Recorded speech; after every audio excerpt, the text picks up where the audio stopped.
છું આ સુંદર સમયના માટે કે ઈશ્વર પિતાએ આ તક મારા જીવનમાં આપી. બીજી વાર હું ચાપાવાડીમાં આવ્યો છું પ્રચાર માટે, તો હું ઈશ્વર પિતાનો આભાર માનું છું. વચનની સેવા શરૂ કરવાના પહેલા આપણે પ્રાર્થના કરું. पिता परमेश्वर, हम धन्यवाद देते हैं इस सुंदर समय के लिए. हाँ प्रभु जी, मैं हर एक व्यक्ति का जीवन आपके हाथों में सौंपता हूँ. हाँ पिता परमेश्वर, सुबह जब हम उठे तब से लेकर पिता परमेश्वर जब हमने इस जगह पर स्तुति और आराधना की, पिता मैं आपका शुक्रिया अदा करता हूँ कि आपकी उपस्थिति इस जगह पर है. हाँ पिता, यहाँ पर उपस्थित हर एक व्यक्ति का जीवन आपके हाथों में सौंपता हूँ. बोलने के लिए शब्द देना, भाषा देना, हर एक प्रकार की रुकावट मसीह यीशु आपके सामर्थ्य नाम में दूर हो सके ऐसा होने दीजिए. आगे का सारा समय आपके हाथों में सौंपते हुए प्रार्थना यीशु मसीह आपके नाम में मांगता हूं. आमेन. હું સમય લગાવી લેઉં છું. હા, કેટલા વાગે પૂરી થાય છે મીટિંગ? 11 વાગે ને? હા, કઈ અડધો કલાકમાં સંદેશ પૂરો થઈ જશે. હા, થોડુંક પાણી મળશે.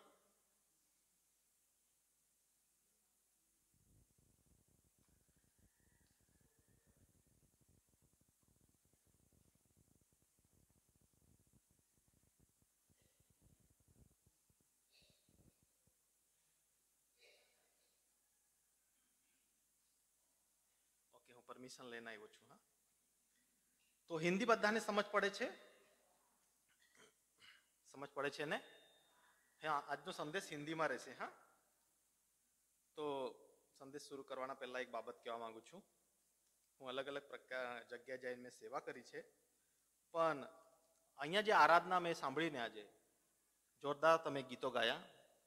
ગીતો બહુ જોરદાર હતા, આરાધના પણ બહુ સુંદર અને અદ્ભુત રીતે આરાધના કરી. એક બાબત જે મેં નોટિસ કરી તે કહેવા માંગુ છું કે માઇકનો જે અવાજ હતો ને, કોયર ટીમ બધાનો અવાજ કોઈકનો વધારે કોઈકનો ઓછું એવું નહીં હતું. ઘણી જગ્યાએ એક બાબત જોવા મળે છે કે ચર્ચમાં કોઈક વ્યક્તિ સારો ગીત ગાતો હશે ને તો તેના માઇકનો અવાજ વધારે હોય છે ને, પછી એવું લાગે છે કે બીજાને એવું લાગે છે કે એ લોકો જ કર્યા કરે ને. પણ અહીંયા મને જોવા મળ્યું, મેં બહાર ગયો ક્યારના અને બહાર જઈને ઊભો હતો, સાંભળતો હતો મેં કે કેવું લાગે છે દૂરથી સાંભળે તો. બહુ અદ્ભુત રીતે અને સુંદર રીતે તમે ગીતો ગાયા અને હું પ્રભુની ઉપસ્થિતિનો મેં અનુભવ કર્યો છે. ખાસ કરીને ત્યારબાદ જ્યારે આરાધના કરી, બહુ સુંદર આરાધના કરી. રેકોર્ડિંગ કર્યું હશે તો યુટ્યુબ પર જોવા મળશે આરાધના. ને જે ભાઈએ આરાધના પૂરી થઈને પ્રાર્થના કરી, એ ભાઈનું નામ હું જાણતો નથી, એકદમ મનથી પ્રાર્થના કરી. આજે લોકો શું કરે છે, ઉતાવળમાં બધી બાબતો પૂરી કરે છે ને, પણ આરાધના પણ સુંદર હતી. તમે લોકોએ બહુ મનથી ગીતો ગાયા. હું એવી પ્રાર્થના કરીશ કે ઈશ્વર પિતા હજુ પણ તમને આગળ વધારે. કોમ્પિટિશન અને એવું કંઈક રહેતું હશે તો ચાપાવાડીનો નંબર આવતો હશે ને? કોનો નંબર આવે છે? ચાપાવાડીનો જ આવે. એ આવવાનો જ, કેમ કે લાયક છે. હાલેલુયા. તો આપણે વચનની શરૂઆત કરું જેવી રીતના મને કીધું છે. ઘણા સમય પછી આજે હું हिंदी बोलवानो છું. तो सबसे पहले मैं ईश्वर पिता को धन्यवाद देता हूँ इस सुंदर समय के लिए. आइए हम बाइबल में से निकालेंगे पहला राजा उसका 18 अध्याय और 19 वचन, એટલે 19 વચન વાંચો. કોઈક એક વ્યક્તિ માઇક હાથમાં રાખશે તો સારું પડશે. હું વધારે વચન વાંચાઉં છું. હા, तो पढ़ेंगे पहला राजा उसका 18 अध्याय और 19.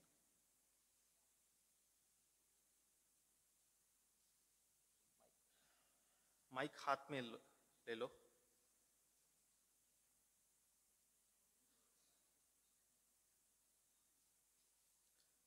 हाँ, गुजराती में पढ़ोगे तो भी चलेगा, गुजराती में पढ़ोगे तो अच्छा रहेगा, हिंदी गुजराती चलेगा. हाँ, ठीक है. પહેલો રાજાઓ 18મો અધ્યાયની 19મી કલમ. તો હવે માણસ મોકલીને સર્વ ઇઝરાયેલને તથા બાલના 450 પ્રબોધકોને તથા ઇઝબેલની મેજ પર જમનારા અશેરાહ દેવીના 400 પ્રબોધકોને કાર્મેલ પર્વત પર મારી પાસે એકઠા કર. બસ, હાલેલુયા. તો આ જે વચન છે એના ઉપર હું આજે પ્રચાર કરવા માંગવાનો છું. તો સબ ध्यान देना, बहुत ही अद्भुत और सुंदर बात यहां पर देखने को मिलती है। परमेश्वर का एक दास था जिसका नाम था एलिया। क्या नाम था? एलिया। बहुत ही पावरफुल मिनिस्ट्री थी उसकी। अगर हम बाइबल में पढ़ेंगे, खास करके पहला राजा, दूसरा राजा, तो उस समय, वो जो समय था एलिया का समय, वो अंधकार का समय था। लेकिन ऐसे अंधकार के भरे समय में भी एलिया ने बड़े ही अद्भुत रीति से परमेश्वर की सेवा की। और इस्राएल में एक परिस्थिति ऐसी थी कि इस्राएल का जो राजा था, जिसका नाम था अहाब राजा, उसने क्या किया था? परमेश्वर के जो सेवक, जो भविष्यवक्ता थे, बहुत से लोगों को उसने मार डाला था। बस ये एक ही ऐसा व्यक्ति था जो बच गया था या भाग गया था। बस ये एक ही ऐसा व्यक्ति था। और हम पढ़ते हैं 17 अध्याय में कि वहां पर एक अकाल आया और लोगों को खाना पानी सब बंद हो गया। लेकिन उस समय भी परमेश्वर ने उसे जीवित रखा। और ये जो राजा है, अहाब राजा, ये उसे ढूंढ रहा था। क्यों? मारने के लिए। जिस दिन तू मुझे दिख जाएगा, मैं तुझे मार डालूंगा। लेकिन एक दिन ऐसा हुआ प्रियो, ये व्यक्ति, परमेश्वर का दास एलिया, सामने से राजा के पास जाता है और उसे बोलता है, जो 19 में लिखा है, अब दूत भेजकर सारे इस्राएल को और बाल के, ध्यान देना, जब एलिया अहाब के पास गया और जाकर कहता है कि तू एक काम करना, जितने भी इस्राएल के लोग हैं सबको करमेल पर्वत पर लेकर आना।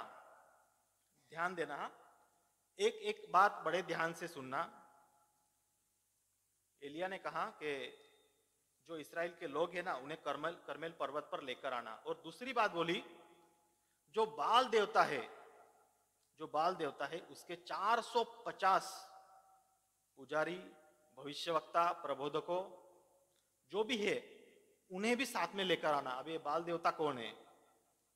उस समय के जो लोग थे, वो जीवित परमेश्वर को छोड़कर अपने लिए खुद के बनाए परमेश्वर उन्होंने बनाए। एक प्रख्यात देवता था, उसका नाम था बाल देवता। और एलिया ने कहा कि 450 उसके जो प्रबोधक या भविष्यवक्ता है, उन्हें भी साथ में लेकर आना। और तीसरी बात बोली, उस समय की एक प्रख्यात देवी थी, उसका नाम था अशेरा। क्या नाम था? अशेरा। उसके 400 प्रबोधक, कितने? 400 प्रबोधक है, उन्हें भी साथ में लेकर आना। और आगे हम देखते हैं क्या हुआ। एथी आहाबे सर्व इस्राएल पुत्रों पासे माणसों मोकलीने प्रबोधकोने कार्मेल पर्वत पर भेगा कर्या। हाँ, અને એલિયાએ સર્વ લોકોની નજીક આવીને કહ્યું કે તમે ક્યાં સુધી બે મતની વચ્ચે ઢચુ પચુ રહેશો. बस अभी यहां पर क्या होगा वो हम डिटेल में नहीं पढ़ेंगे, लेकिन उसने करमेल पर्वत पर सबको एकत्रित किया। ध्यान देना, सबको एकत्रित किया और वहां पर कुछ कंपटीशन जैसा कुछ उसने रखा। देखो, यहोवा परमेश्वर की ओर से ये अकेला इंसान था। ध्यान देना, हाँ, यहोवा परमेश्वर की ओर से ये अकेला इंसान था। और बाल देवता की ओर से कितने थे? 450। अशेरा देवी की ओर से 400 थे, बराबर ना। और इस्राएली लोग भी थे। वहां पर कुछ बातें की उन्होंने कि कब तक तुम दो भागों में लटकोगे, किसी एक परमेश्वर को चुनने का आज दिन है। उसके बाद उसने कुछ ऐसी बातें यहां पर बोली कि आओ हम कुछ ऐसा करते हैं कि एक वेदी बनाएंगे। ध्यान देना, हाँ, एक वेदी बनाएंगे। उस वेदी के ऊपर गुजराती में लिखा है कि होम बलि, हिंदी में लिखा है दहनार्पण, माफ करना, गुजराती में लिखा है दहनार्पण, हिंदी में लिखा है होम बलि। बलि के लिए एक जानवर रखेंगे, उस जानवर के ऊपर भी लकड़ियां रखेंगे। और हम क्या करेंगे? अपने अपने परमेश्वर को प्रार्थना करेंगे। जिसका परमेश्वर सच्चा होगा वो क्या करेगा? आकाश से आग को बरसाएगा और ये जो वेदी के ऊपर जानवर रखा है वो जल जाएगा। ध्यान देना, हाँ। और एलिया क्या कहता है? पहला चांस, पहला मौका मैं तुम्हें देता हूं। एलिया ने क्या किया? पहला मौका उनको दिया, जो बाल के 450 पुजारी थे, अशेरा के 400 पुजारी थे, उन्हें पहला मौका दिया। उन्होंने क्या किया, एक वेदी बनाई, उसके ऊपर लकड़ियां रखी, उसके ऊपर वो जानवर रखा, उस जानवर के टुकड़े रखे, यहां पर ऐसा लिखा है कि टुकड़े रखे, और उसके ऊपर फिर से लकड़ियां रखी। घर पर जाकर ध्यान से पढ़ना। उन्होंने सुबह से लेकर शाम तक, कब तक? शाम तक बाल देवता को पुकारा, अशेरा देवी को पुकारा होगा, पर आकाश से कोई भी प्रकार की आग पृथ्वी पर नहीं उतरी। हालेलुया। अभी ध्यान देना। हाँ, क्या हुआ? बहुत ही बड़ा लंबा संदेश मेरा नहीं है, समय में पूरा करूंगा। उसके बाद क्या हुआ, इनका समय पूरा हो गया और सांझ का समय था। एलिया आगे आया और एलिया ने कहा कि अभी तुम दूर हो जाओ, अभी मेरा नंबर है, बराबर ना? तो ध्यान देना, हम पढ़ेंगे पहला राजा 18 उसका 31 वचन पढ़ो। અને યાકૂબ જેની પાસે યહોવાનું એવું વચન આવ્યું હતું કે તારું નામ ઇસ્રાએલ થશે, તે યાકૂબના દીકરાઓના કુળોની સંખ્યા પ્રમાણે એલિયાએ 12 પથ્થર લીધા. बस बदलावे ध्यान आप जो। हाँ, इन लोगों का पूरा हो गया। इन लोगों ने जो भी किया वो सुबह से लेकर शाम तक प्रार्थना किया, लेकिन कुछ नहीं हुआ। बाद में जब परमेश्वर के दास एलिया का नंबर आया तो सबसे पहले उसने जो बात की, 12 पत्थर लिए। कितने? 12। ये बात याद रखना है, जब संदेश पूरा होगा तो इसके आधार पर ही मैं संदेश को पूरा करूंगा। कितने पत्थर लिए? 12 पत्थर लिए। और वो पत्थर किसको दर्शाते थे? इस्राएल के जो 12 गोत्र थे, गुजराती में लिखा है कुल, बराबर ना? इस्राएल के 12 गोत्रों को वो पत्थर दर्शाते थे। उसने बस 12 पत्थर लिखे लिए। और उसके बाद क्या हुआ, आगे पढ़ना। તે પથ્થરની તેણે યહોવાને નામે વેદી બાંધી અને 2 માપ બીમાઈ એવડી ખાઈ તેણે વેદીની આસપાસ ખોદાવી. हाँ, તેણે લાકડા सींચ્યા ને ગોધાને કાપીને ટુકડા કરીને તેને લાકડા પર મૂક્યો. हाँ, તેણે કહ્યું કે 4 માટલા પાણી ભરો ને તે દહન અર્પણ પર તથા લાકડા પર રેડો. बस अब ध्यान देना, फिर से कहता हूं, समझ पड़े इसलिए। वो 12 पत्थर की उसने एक वेदी बनाई। अभी ध्यान देना। हाँ, उस वेदी के ऊपर उसने लकड़ियां रखी। क्या रखा? लकड़ियां रखी। और उस लकड़ियों के ऊपर जो होम बलि के लिए जो जानवर था, उस जानवर के टुकड़े करके उन टुकड़ों को वहां पर रखा। ध्यान देना। और उस जानवर के ऊपर फिर से उसने लकड़ियां रखी। एक एक बात को ध्यान से सुनना। हाँ, वेदी बनाई, लकड़ियां रखी, लकड़ियों के ऊपर जानवर रखा, उसके टुकड़े रखे, और उसके ऊपर फिर से लकड़ियां रखी। और उसके बाद उसने कहा पानी लेके आओ। कितना पानी? 4। हाँ, यहां पर लिखा है 4, गुजराती में क्या लिखा है? गड़ा। 4 માટલા. શું? તેણે કહ્યું કે 4 માટલા પાણી हाँ, ભરો. 4 માટલા। માટલા तो जो है ने। हाँ, हाँ, तो क्या किया, इतना सब पानी लेकर आए और उसने बोला कि ये जो जानवर है, लकड़ियां है, इसके ऊपर डाल दो। क्या बोला? इसके ऊपर डाल दो। एक बार डालने के लिए बोला, दूसरी बार भी वो लेकर आए, दूसरी बार भी डाला, और फिर क्या बोला? तीसरी बार भी लेकर आओ। 3 बार उसने ऐसा किया। कितनी बार? 3 बार। और फिर हम आगे पढ़ते हैं। फिर उसके बाद 36 वचन पढ़ो। સાંજનું અર્પણ ચઢાવવાની વેળાએ એમ થયું કે એલિયા પ્રબોધક વેદીની પાસે આવ્યો ને બોલ્યો કે હે ઇબ્રાહીમ, ઇસહાક તથા ઇઝરાયેલના દેવ યહોવા, તું જ ઇઝરાયેલમાં દેવ છે ને. બસ, ઓકે, બધા હવે ધ્યાન આપજો। એને શું કર્યું? આ જે પાણી હતું, એક બાબત જે રહી ગઈ તે હું ક્લિયર કરું છું। જે વેદી બનાવેલી ને, એ વેદીના ગોલ કરીને એક ખાડો પણ એને ખોદેલો। હા, કે આ જે માટલા ભરીને પાણી લાવ્યા ને, આ બધા શું કર્યું? ભરાઈ ગયું, બધા ખાડા भराया गया। उसके बाद क्या हुआ, इसने प्रार्थना की शुरुआत की, प्रार्थना शुरू की, और यहां पर लिखा है कि हे अब्राहम, इसहाक और इस्राएल के यहोवा परमेश्वर।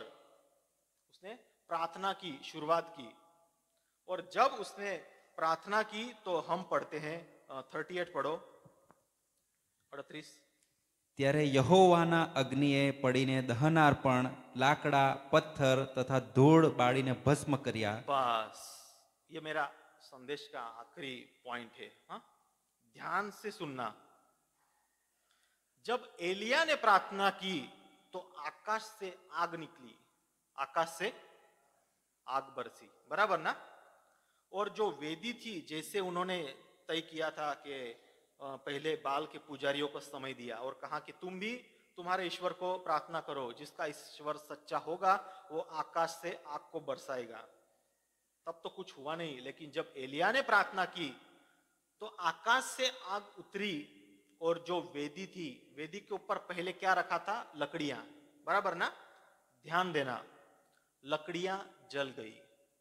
उसके बाद जो होम बलि के लिए जानवर रखा था वो भी जल गया। ध्यान देना, उसके नीचे फिर से लकड़ियां रखी थी, वो भी जल गई। अभी इनके नीचे क्या रखे थे, पत्थर। कितने पत्थर थे, इसलिए मैंने बोला कि ध्यान से सुनना। 12 पत्थर थे, वो भी जल गए। अभी मैं तुमको सवाल पूछता हूं कि पत्थर जलते, अनु पत्थर बड़े थे के पत्थर जलते क्या? कोई कोई बोलेगा पत्थर भी जलते हैं, चलेगा, नहीं जलते। पर पत्थर के नीचे क्या था, धूल, मिट्टी, कंकर। यहां पर लिखा है वो भी जल गए। हालेलुया। अभी ये पत्थर क्यों जले, ये बस आखिरी है। वो पत्थर क्यों जले वो मेरा विषय है। क्योंकि प्रियो ध्यान देना, ये जो 12 पत्थर थे ना जिसकी वेदी बनाई थी, वो इसराइलियों के कुलों को दर्शाते थे, गोत्रों को दर्शाते थे, बराबर है। अभी इसराइली लोगों का जीवन परमेश्वर को पसंद पड़े ऐसा नहीं था। Hallelujah, hallelujah. ईश्वर को पसंद पड़े ऐसा इसराइली लोगों का जीवन नहीं था। वो इसराइलियों के गोत्रों को दर्शाते थे वो पत्थर, लेकिन परमेश्वर को पसंद पड़े ऐसा जीवन उनका नहीं था, इसलिए वो जल गए।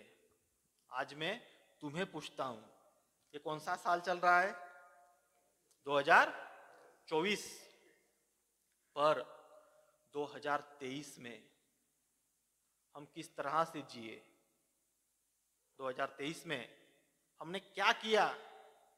क्या परमेश्वर हमारे जीवन के द्वारा खेदित हुआ? एक बहुत ही बड़ा सवाल है। क्या हम पाप में थे? क्या हम व्यभिचार में थे? क्या हम व्यसन में थे? ध्यान देना। हाँ, मैं एक बार समय देख लेता हूं।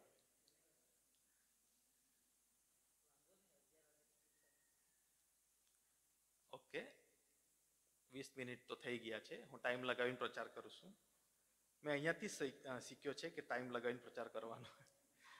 तो ध्यान देना, ये जो 12 पत्थर थे ये किसको दर्शाते थे? हाँ, इसराइलियों के गोत्र को दर्शाते थे। अभी ध्यान देना, ये पूरा 2023 हम किस तरह से जिए वो अभी गया, लेकिन 2024 में परमेश्वर को पसंद पड़े ऐसा जीवन जियो। समझ पड़ रहा है ना? परमेश्वर को पसंद पड़े ऐसा जीवन हमें जीना है प्रियो। ध्यान देना, मैं और आप, हम इसराइलियों के जो कुल या गोत्र है उसको नहीं दर्शाते, लेकिन हम किसको दर्शाते हैं बोलो? हम प्रभु यीशु को दर्शाते हैं, बराबर है ना? कैसे? हम विश्वासी लोग हैं। कौन है हम?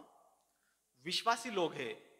जब हम जिस जगह पर रहते हैं वहां के लोग, आजू बाजू के लोग हमें देखते हैं और हमें देखकर क्या बोलते हैं? एला देवळवाळा है, बराबर ना? एला देवळवाळा है। हमें देखकर या फिर हमारे जीवन को देखकर किससे महिमा मिलती है? ईश्वर को महिमा मिलती है। बाइबल में क्या लिखा है? चाहे जो कुछ भी करो, चाहे जो कुछ भी करो, परमेश्वर की महिमा के लिए करो। हम जो कुछ भी करते हैं ना, अपने आप के लिए करते हैं, उसकी महिमा के लिए नहीं करते हैं। जो उसने हमें दिया है, दिया तो उसने है, लेकिन उसे महिमा नहीं मिलती। पिछले दिनों में प्रभु के एक दास के साथ मुलाकात हुई और उसने मुझे एक बात बोली, वो मुझे पसंद आई, इसलिए मैं चाहता हूं कि यहां पर रखूं। पसंद पड़े तो रखना, नहीं तो छोड़ देना। उसने कहा कि आज परमेश्वर ने लोगों को इतना आशीषित किया है, 15-15 लाख, 20-20 लाख की गाड़ी लेके घूमते हैं, लेकिन अगर तुम्हारे गाड़ी में पिक्चर के गीत चलते हैं ना, तो तुम आशीर्वादित नहीं हो। हालेलुया। कितने लोग सहमत है? हाथ नहीं ऊपर करोगे फिर भी सहमत तो होना पड़ेगा, क्योंकि ये सच्चाई है। बहुत बार क्या होता है पता है क्या? हम जिस तरह का जीवन चर्च में दिखाते हैं लोगों को, या फिर जिस समाज में हम रहते हैं वहां के लोग, अविश्वासी लोग हमें देखते हैं, वो जब देखते हैं तो हमारा जीवन अलग होता है। अने શું કહેવાય, ચર્ચમાં જીવન અલગ હોય છે, બરાબર ના? तो ये ऐसा नहीं चलेगा। 2023 में जो गलत बातें हमारे जीवन के द्वारा हुई है, उन्हें छोड़नी पड़ेगी। याद रखना, जो हमारा ईश्वर है वो कोई साधारण ईश्वर नहीं है। अभी तक पाप किया, अभी तक मुंह से गालियां निकाली, अभी तक व्यभिचार किया, अभी तक व्यसन किया, तो छोड़ना पड़ेगा। याद रखना, छोड़ना पड़ेगा, क्योंकि जो ईश्वर हमें लेने के लिए आने वाला है, वो हमारे जीवन को एक सोने की तरह, सोना देखा है ना, बहनों ने तो पहना भी होगा, सोने की तरह जीवन नहीं होगा तो यहीं पर सोते रह जाओगे। समझ में आ रहा है?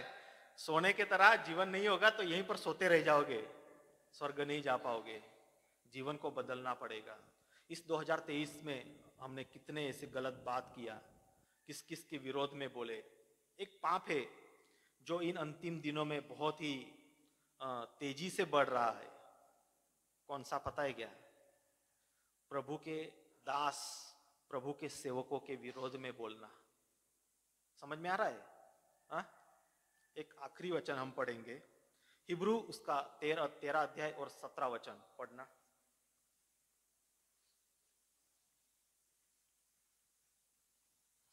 हिब्रू 13 और उसका 17 वचन। हिब्रू एना पत्र एनो 13मो अध्याय અને 17મી કલમ। તમે તમારા આગેવાનોની આજ્ઞાઓ પાડીને તેઓને આધીન રહો, કેમ કે હિસાબ આપનારાઓની પેઠે તેઓ તમારા આત્માઓની ચોકી કરે છે। बस सब ध्यान देना। हाँ, यहां पर क्या लिखा है? गुजराती में लखेलू छे के तमारा आत्मानी ए शू करे छे? हाँ, चौकी करे छे। હવે તમારા આત્માઓની ચોકી કોણ કરે છે? હા, બોલો કોણ કરે છે? Choir team. મેં બહુ પ્રશ્ન પૂછું છું, કટાસવાનમાં બહુ બીએ છે। જવાબ આવ્યો ઈશ્વર। मैं कहूं छू, आ चापावाड़ी मंडीना लोकोना आत्मानी चौकी कोण करे छे? बस अत्यारे कोण बोल्યું? ए ज बोल्या। एवी रीतना बोलવું પડે। कया पास्टर साहेब करे छे? नाम? बस अभी ध्यान देना, हिंदी में क्या लिखा है? अपने अगुवे की मानो और उसके अधीन रहो। पहली बात लिखी है, जो प्रभु का दास प्रभु ने तुम्हारे ऊपर रखा है उनकी मानो। अभी अभी शैलेश साहब तो यहाँ पर नहीं है, लेकिन उनकी पत्नी यहाँ पर है। मैं उनको पूछना चाहता हूँ, इस कलीसिया के लोग मानते हैं? उन्होंने हाँ बोल दिया, अभी हाँ तो बोलना पड़ेगा। दूसरी बात, और उनके अधीन रहो, और उनके बहन ये लोग रहते हैं, हाँ तो बोलना पड़ेगा, क्योंकि वो उनकी नाई तुम्हारे प्राणों के लिए जागते हैं। हिंदी में अलग लिखा है, गुजराती में थोड़ा अलग लिखा है। ध्यान देना, ये क्या करते हैं, जो जितने भी पास्टर है ना, एक झुंड रहता है, उस झुंड को संभालने के लिए, मतलब एक चर्च है, एक कलीसिया, ये तुम्हारा झुंड है, उस झुंड को संभालने के लिए एक पास्टर यहाँ पे रखा गया है, बराबर ना। अभी ये क्या करता है, जागता है। जागता है क्यों? जागते रहते हैं जिन्हें लेखा देना पड़ेगा कि वह यह काम आनंद से करे, न कि ठंडी सांस लेकर, क्योंकि इस दशा में तुम्हें कुछ लाभ नहीं होगा। गुजराती में लिखा है, तुम्हारी आत्माओं के लिए वो चौकी करते हैं, बराबर ना। એ માટે કે તેઓ આનંદથી તે કામ કરે, नहीं, वो ऊपर लिखा है, वो क्या है, આત્માઓની ચોકી કરે છે। આત્માઓની चौकी करे से। चौकी कौन करे छे?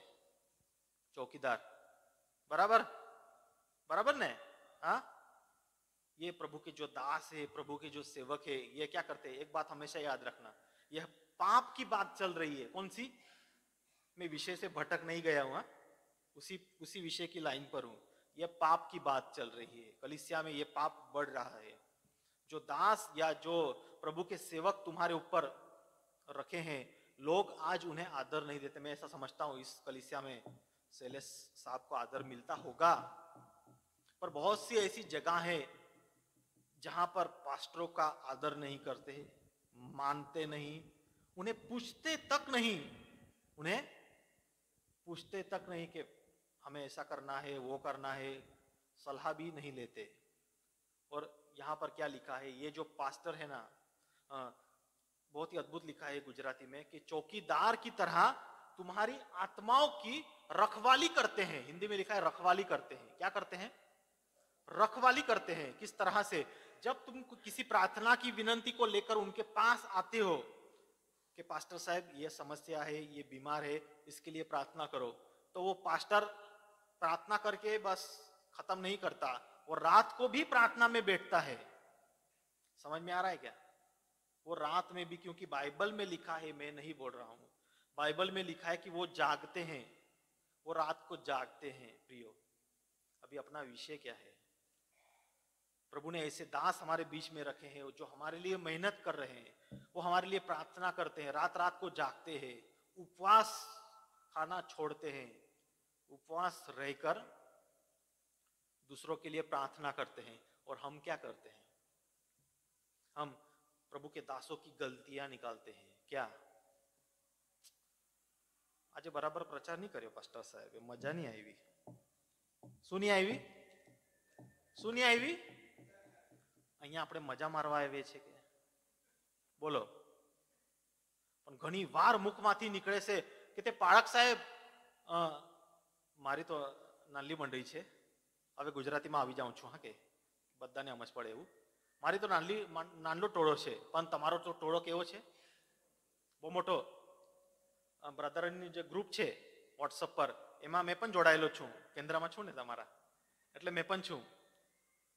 રોજે મેસેજ આવે છે, કોઈકની સગાઈ છે, કોઈકનું આભાર સ્તુતિની મીટિંગ, કોઈકનું લગન, કોઈકનું દફન ક્રિયા, કોઈકની વિધિ, કોઈકની શોક સભા, બરાબર ને? મેં કાલે જ મારા પત્નીને કીધું, જે માણસ ચાપવાડીમાં પાસ્ટર તરીકે જાય ને, એ માણસ કેવી રીતના સેવા કરતો હશે? સાચી વાત કહું છું. મેં શૈલેષ સાહેબને એક દિવસે કીધું, પણ મેં કહ્યું પાર્ક સાહેબ તમે, એ તમને જ આવડે? મેં કહ્યું એક તો એના માટે અનુભવ વધારે જોઈએ. મેં કે મારા જેવા માણસને મૂકી દે, મારા પાસે આટલા સંદેશો નહીં મળે, બરાબર કે નહીં? અહીંયા એક વિધિ, કાલે કંઈક હગાઈ કે કંઈ હતી ને? કાલે શું હતું? સગાઈ હતી ને? શું હતું? લખાણ હતું. ત્યારબાદ સાંજે શું હતું? હા, મેં વાંચ્યું એટલે કહું છું. વિચારું છું મેં કેવી રીતના પાસ્ટર તૈયારી કરતો હશે કે કંઈક શુભ પ્રસંગમાં જવાનું તો ખુશીથી જવું પડે કે નહીં? હા, મસ્ત આનંદનો પ્રસંગ છે, આનંદનો ખુશીનો પ્રસંગ છે. હવે સાંજે કંઈક દુઃખનો પ્રસંગ આવ્યો, તે પાસ્ટર તે સુખના પ્રસંગમાંથી નીકળ્યો અને તરત જ દુઃખના પ્રસંગમાં આવીને પ્રચાર કરવું નિમેળ ખાય. સાચી વાત કહું છું, નિમેળ ખાય મારાથી. એટલે મારી વિનંતી છે કે મુકતા નહીં બ્રિજેશભાઈ. મારી પ્રાર્થના રહેશે કે નહીં મૂકશે, પણ એવી મંડળી માટે એવો લાયક સેવક જોઈએ. સમજ પડે છે કે હા, મારો વિષય જે છે ને મેં એ જ લાઈન પર છું, હા, કે બહાર નથી ગયો. મારો વિષય શું છે પ્રિયો? આજે આ પ્રભુનો દાસ, મેં ફક્ત અહીંયાના સેવકની વાત નથી કરતો, હા, કે આજે પ્રભુના સેવકો બરાબર મહેનત કરે છે. મંગળવારે શું પ્રચાર કરવાનું, શુક્રવારે શું પ્રચાર કરવાનું, તમે ગુરુવારે બેસો છો કે ગુરુવારે શું કરવાનું, પછી કોઈક પ્રાર્થના માટે બોલાવે તો ત્યાં જવાનું, સંદેશો કાઢવું પડે, દુઃખનો પ્રસંગ સુખનો પ્રસંગ જે હશે તેની તૈયારી કરવી પડે, બરાબર ને? પછી મુલાકાત માટે જવું પડે, અહીંયા તા સરખા લોકો મળે નહીં, એક ઘરમાં એવા મળે, એક ઘરમાં કેવા મળે. એ બધી બાબતને લઈને ચાલવાનું. ધ્યાન આપજો, હજુ મેં પરિવારની વાત નથી કરી. હા, પરિવારને પણ ચલાવવાનું, બરાબર ને? પરિવારને પણ ચલાવવાનું. પત્નીને કંઈ જોઈતું હશે તો એક મહિનાથી પત્ની કયા કરે છે, ચાલ રહા લાં જાતે. આ સાહેબને ટાઈમ મળે તો લઈ જાય કે નહીં? બરાબર કે નહીં? સાહેબને ટાઈમ મળે તો ઘરને પરિવારને ટાઈમ આપે. અને સાહેબ આટલું વ્યસ્ત રહેતો હશે. હવે ધ્યાન આપજો, આવી બધી બાબતો કરીને તે પાસ્ટર સાહેબ રેડી કરે છે, સંદેશો રેડી કરે છે. કોઈક વાર વધારે બોલાઈ જાય, કોઈક વાર ઓછું બોલાઈ જાય. એને તો એનું કામ કર્યો, પણ જે નીચે બેસેલી પ્રજા છે ને તે શું કરે છે? અરે બોલો ને, વાક કાઢે છે.